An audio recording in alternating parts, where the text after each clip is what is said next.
Hey, friends, welcome back to Redefining Her Game. I'm so glad you're here today. If you've been listening along, you know that in episode 5, we talked about making one really powerful mind shift, moving away from comparison and into possibility. And the idea was this: when you see another woman succeeding, when you see her chasing her dream or stepping into her power or doing the thing that we've secretly wanted to do, your first instinct doesn't have to be comparison or envy. It can be proof that it's possible for you too. Now, I want to slow down with that for a second because it's not easy, right? Comparison feels natural, it feels automatic. Like you see her vacation pictures or her promotion announcement, or even the way she just seems to balance work and life so gracefully. And suddenly you're wondering, what am I doing wrong? Why am I behind? I mean, we've all been there, honestly. And that's why this shift is so important. When you catch yourself in that spiral, there's another choice available.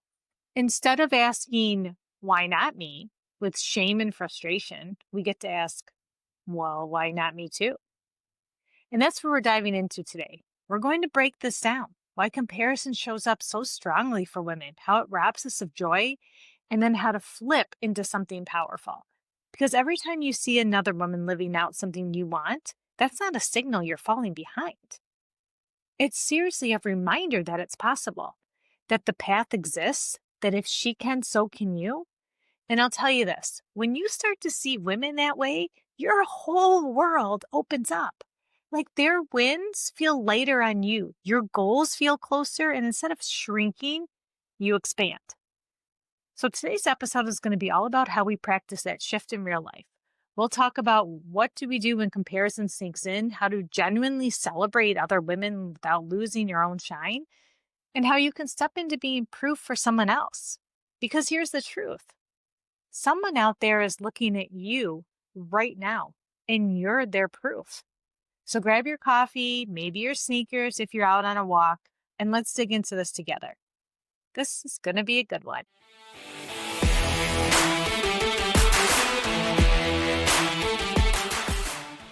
All right, so let's start with the obvious question. Why does comparison come so easily to us?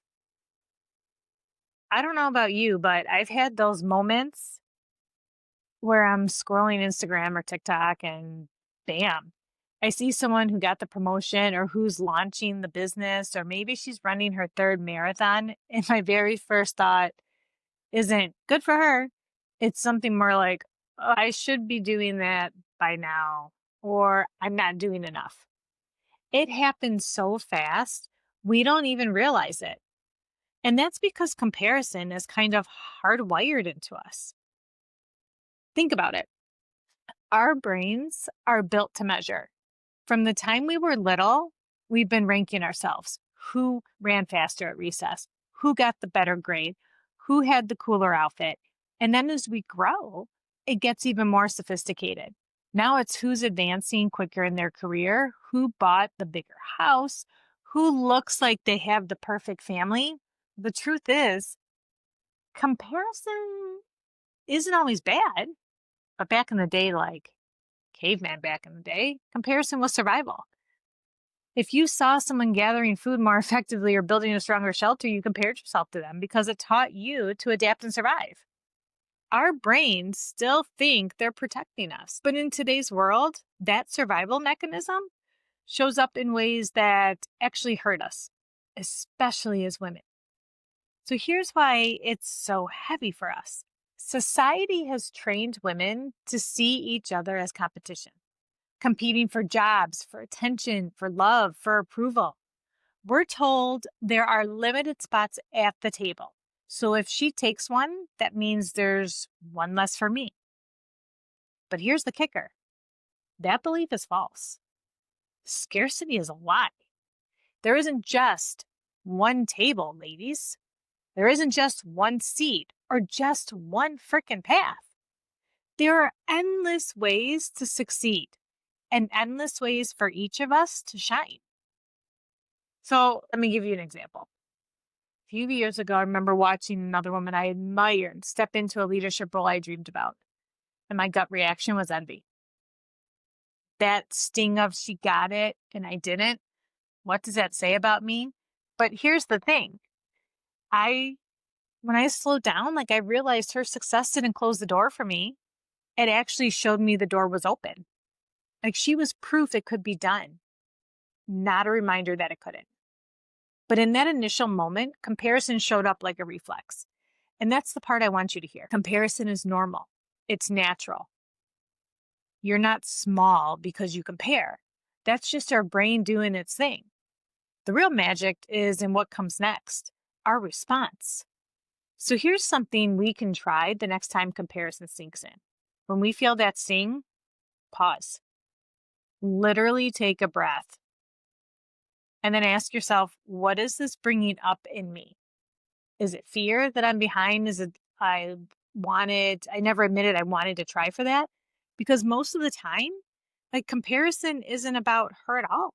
It's about us. Her success shines a light on a dream or a desire we've been hiding. And if you can get curious instead of judgmental, if you can ask, what is this showing me about myself? That's the magic. And here's one that's even better. Once you name what's underneath, you get to shift.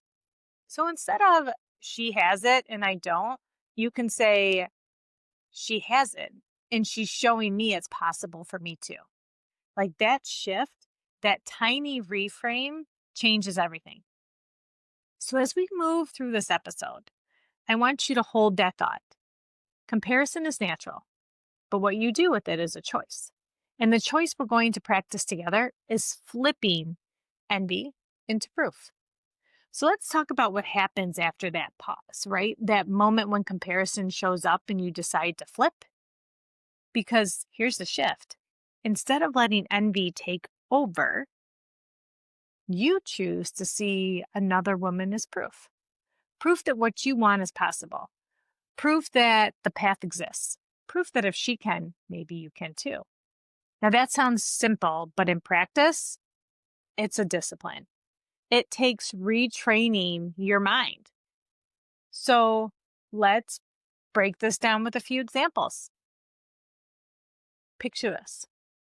Your friend just got a promotion at work. She's glowing, she's posting about it, everyone's celebrating her, and inside you're happy for her. But if you're honest, there's that little voice whispering, why didn't I try for that position? Why haven't I moved forward like that? Here's the flip. Instead of sitting in the question, why not me? As in, what's wrong with me? Ask, why not me too? If she can do it, that means advancement is possible in your company, in your industry. She just showed you a real example of the thing you've been dreaming of. That's not her taking something away from you. That's her proving it exists. Another example. Maybe you see a woman launch her own business. She's out there building, creating, taking risks. Instead of sinking into, I'll never be able to do that, you shift into, okay, so it can be done. She's paved a path, which means I don't have to start from scratch. She's proof this can work. And here's one that hits close to home for a lot of us. Motherhood and reinvention. Maybe you've watched a woman step into her second act. Finding herself after her kids are grown, after leaving a job that didn't fulfill her. Instead of thinking, I'm too late, what if you said, her courage shows me it's never too late. She's not your reminder of missed time. She's your proof that timing isn't fixed. So when I was first dreaming up redefining her game, I'll be honest, comparison almost stopped me. I saw women already hosting podcasts, women with big platforms, polished branding, thousands of followers. And I seriously thought, who am I to step into this space? But then I flipped it. If she can create a platform and content with women, why can't I? Those women weren't my competition. They were my proof. Proof that platform exists, that women are hungry for these conversations, and that there's room for another voice. Now, here's what I want to stretch us a little deeper. Proof doesn't mean your journey will look the same, though. Proof doesn't mean you're supposed to copy her or match her step for step. Proof just means possibility. Her story is a spotlight showing you the thing you've been craving is reachable. Your version may look totally freaking different, and that's the beauty of it. Maybe she's built a 6-figure business and you're thinking, I could never do that. But maybe her proof isn't about the money at all. It's about the courage she showed, the creativity she used, or the permission she gave herself to start. Proof isn't about replicating results. It's about expanding belief. And let's be honest, sometimes we're tempted to twist proof back into pressure. Like, well, she did it, so I better do it too, or I'm failing. No. That's not the point. Proof is an invitation, not competition. Proof is a possibility, not a prescription. So try this for this next week. When you notice comparison showing up, just pause. Write down her win, literally name it. She got promoted. She launched her podcast. She started running marathons. Then right underneath it, write, what does this prove is possible for me? Maybe it proves that growth is available. Maybe it proves that courage matters more than timing. Maybe it proves that you're ready for your own next step. I promise you, if you do this even a few times, your brain will start catching on. The same way we train our bodies in the gym, we train our brains to flex this muscle. Proof over envy. Because here's the thing. Every time you shift envy into proof, you move from scarcity into possibility. Scarcity says, her win means my loss. Possibility says, her win means my path is real. And imagine if we all practice this. Imagine the ripple if every time we saw another woman rise instead of shrinking, we expanded.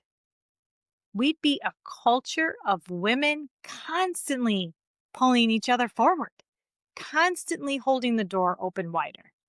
That is freaking powerful. So here's the mantra I want you to hold on to. She's not my competition. She's my proof.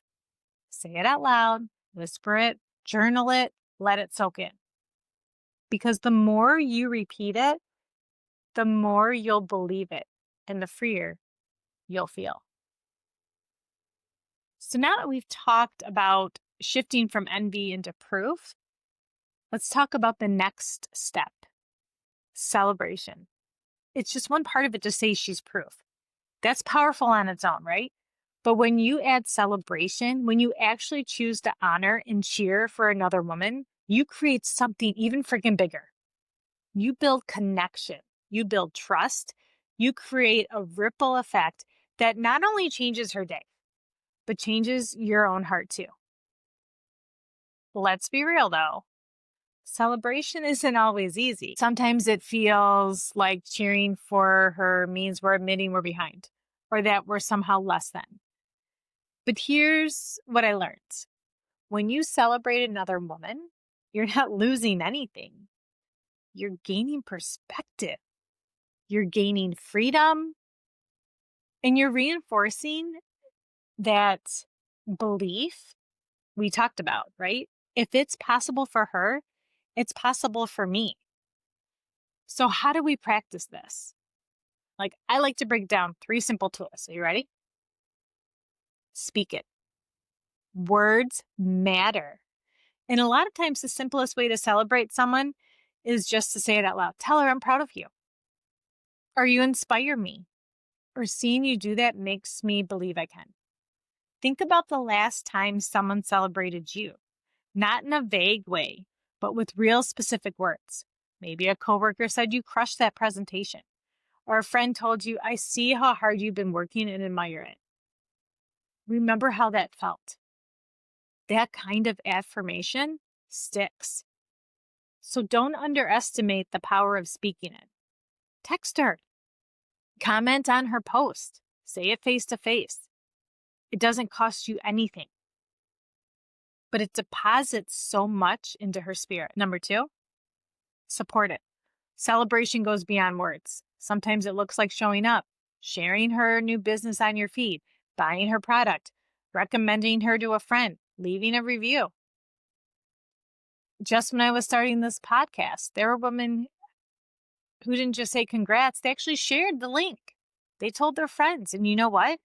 That gave me the confidence to keep going, because they weren't just clapping for me from the sidelines. They stepped onto the field with me. That's what support looks like. It's action, it's energy, and it's one of the most tangible ways we can celebrate each other. And third, soak it in. Now, here's the part people often miss. Celebration isn't only about her, it's also about you. So when you celebrate someone else, you give yourself permission to dream bigger. You let her success expand your vision of what's possible. It's like standing next to someone with a torch. Suddenly, the path ahead looks brighter for both of you. So instead of shrinking in her light, stand in it. Soak it in. Let her achievement fuel your own courage. Like a few years ago, I watched a friend of mine completely transform her career. She went back to school later in life, switched fields, and landed a job she always literally dreamed of. And at first, if I'm being honest, like there was that whisper of comparison, that little voice saying, she did it, but you're stuck. But instead of letting that fester, I reached out to her and told her, I'm so proud of you. Watching you do this makes me believe I can take risks too. And her response literally floored. She said, like, oh my gosh, thank you. I almost didn't go for it. And if I'm being really honest, it was really freaking hard. And I almost quit a few times. But sitting on the other side of it, totally worth it. Take the risk, Jen. That's when it hit me. Celebration isn't one-sided. It's a two-way exchange of encouragement. When we celebrate each other, we strengthen both sides. So here's what I want you to do today. Think of one woman in your life who inspires you. Someone maybe you haven't told yet. Maybe it's a friend, a coworker, or even someone you follow online, and you want to reach out. Send a quick text, comment on her post. Tell her you're my proof you inspire me. You would be amazed how powerful that small act can be. Not just for her, but for you too. Because the more you practice celebration, the easier it becomes. The comparison muscle weakens and the celebration muscle gets stronger. And here's the best part. Celebration is so contagious. When one woman is celebrated, she's more likely to celebrate another. It creates this ripple where women stop competing and start collaborating, where wins don't isolate us, they actually unite us. Imagine a world where that's our default. Instead of tearing each other down, we lift each other up. Where we stop seeing each other as a threat and start seeing each other as teammates. That's the world I want to live in. That's the world we build, one celebration at a time. So far, we've been talking about shifting comparison into proof, how to see another woman's win as evidence that you want as possible. But I want to flip the mirror for a moment, because while you're looking at other women as proof, someone else is looking at you. Yes, you. You are proof for someone right now, whether you realize it or not. Proof that courage exists, proof that second chances are real, proof that joy is possible. Think about it. Maybe you've made a career pivot after years of staying in the same field. Maybe you went back to school later in life. Maybe you started taking care of yourself again after a season of putting everyone else first. Maybe you're just showing up every day with resilience, even when life has been heavy. You might think those things are small, but to someone else, they're freaking huge. They're proof. There's a woman watching you. Maybe it's your daughter, your sister, a coworker, even someone you don't know well, who is quietly saying to herself, if she can do that, maybe I can too. Maybe it's worth the risk. So I'll share a quick story. Someone left me a message after listening to the podcast, and she said, Jen, I didn't realize women could start over like this. Hearing you talk about redefining your life has given me the courage to finally apply for a new job after I've been scared to go after it. And you know what struck me? I wasn't trying to be proof. I was just sharing my story so people wouldn't feel alone. But sometimes simply living your truth out loud, unapologetically, is enough to be proof for someone else. That's the beauty of it. You don't have to be perfect to inspire. You don't have to be ready to do it. You just got to be real. Now, here's the catch. A lot of us resist the idea. We think, me, proof? I'm still figuring everything out. It's still messy. I'm still making a mistake. But again, the truth is, proof isn't about perfection. Proof is about possibility. You don't have to have it all together to be the evidence that something is possible. You just have to take the steps imperfectly.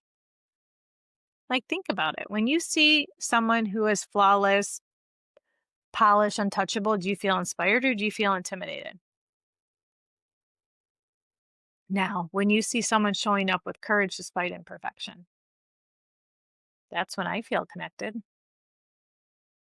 That's when I think, if she can, I can. So hear me on this. Your imperfections don't disqualify you from being proof. They actually make you more powerful. So here's a question I want you to sit with.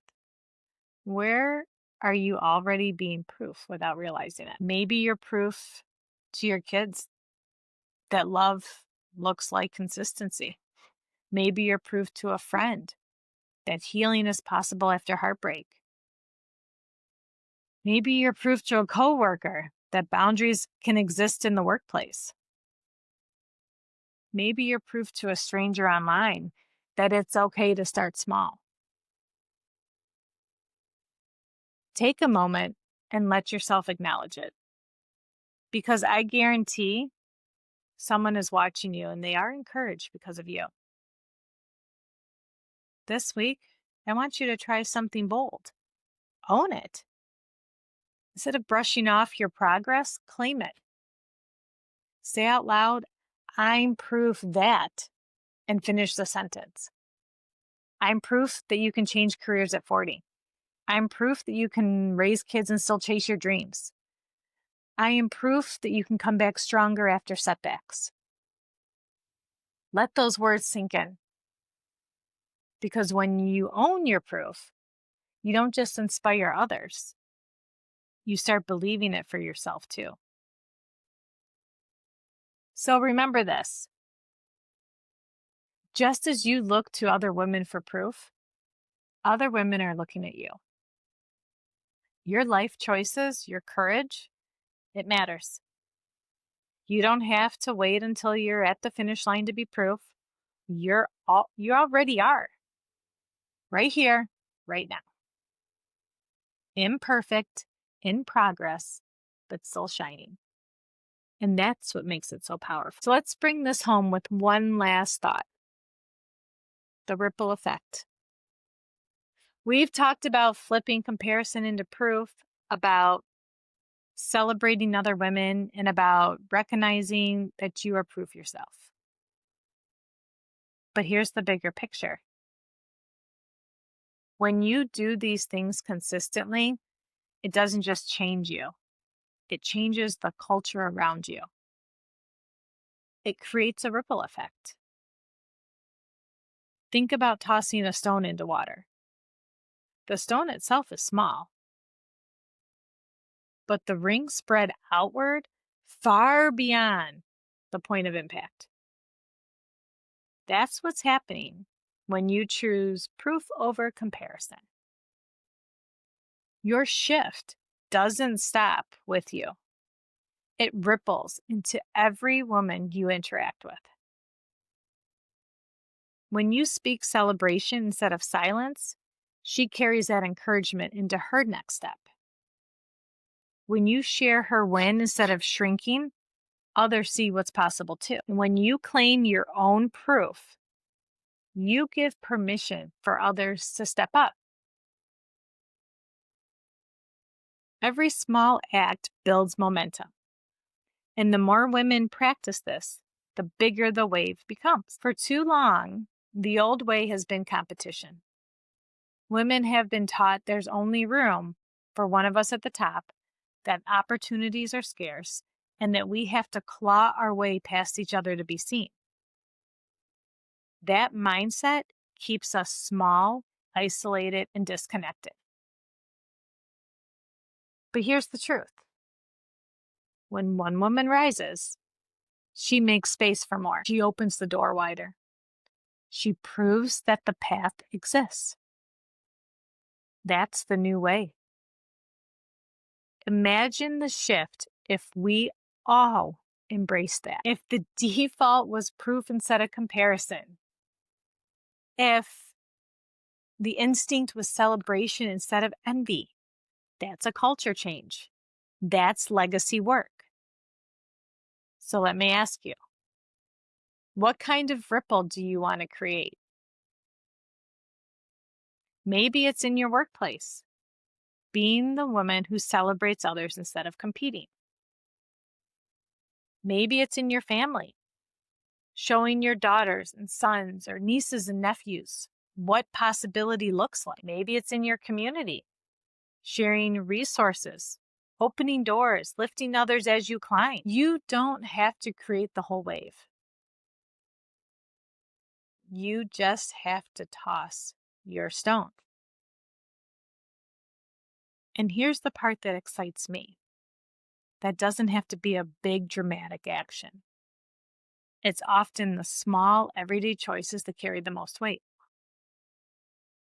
A quick text saying, "I'm proud of you," sharing her business post instead of scrolling past it,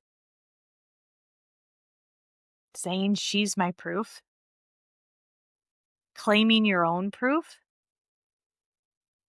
Like, those choices may feel small, but they're building a new culture, a culture of women who default to lifting, celebrating, and expanding possibility. That's how movements start, not with one big moment, but with consistent small ripples that grow into waves. So here's the vision I want to leave you with. Imagine a world where every woman is both looking for proof and being proof.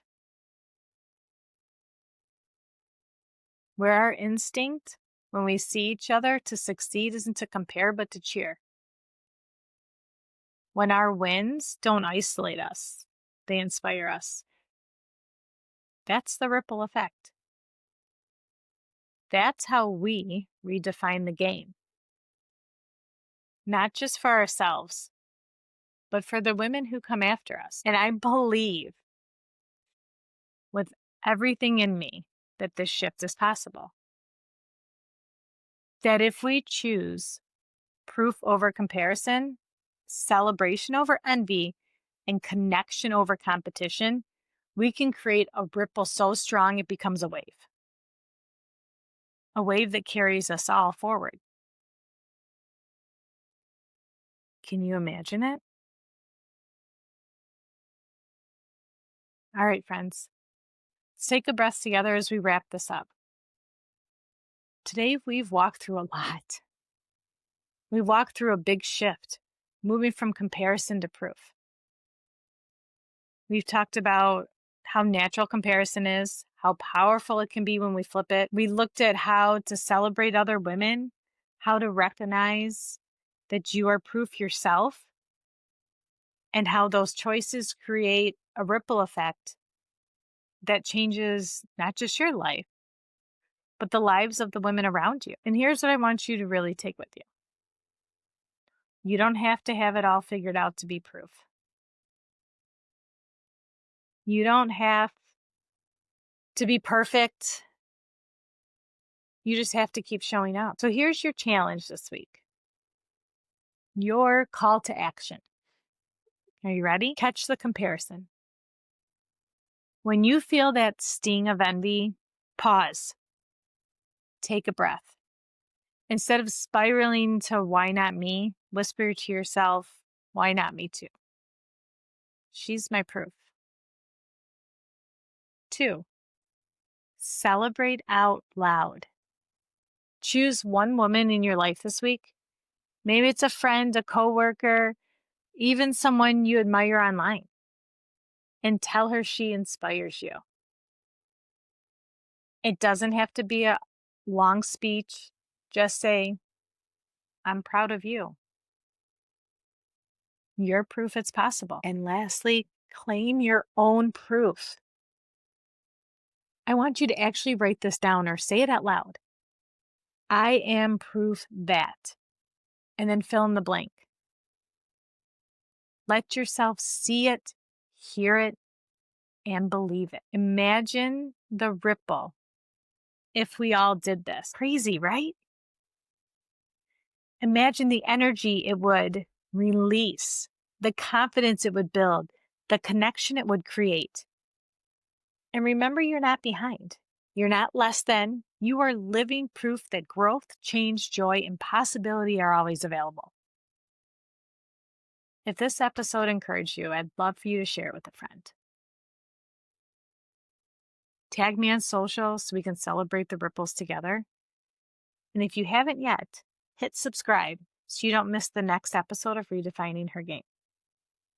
Because together, we're building a community of women who don't just play the game differently, we're redefining it. Until next time, keep choosing proof over comparison, spreading joy and compliments like it's goddamn confetti, and keep redefining your game.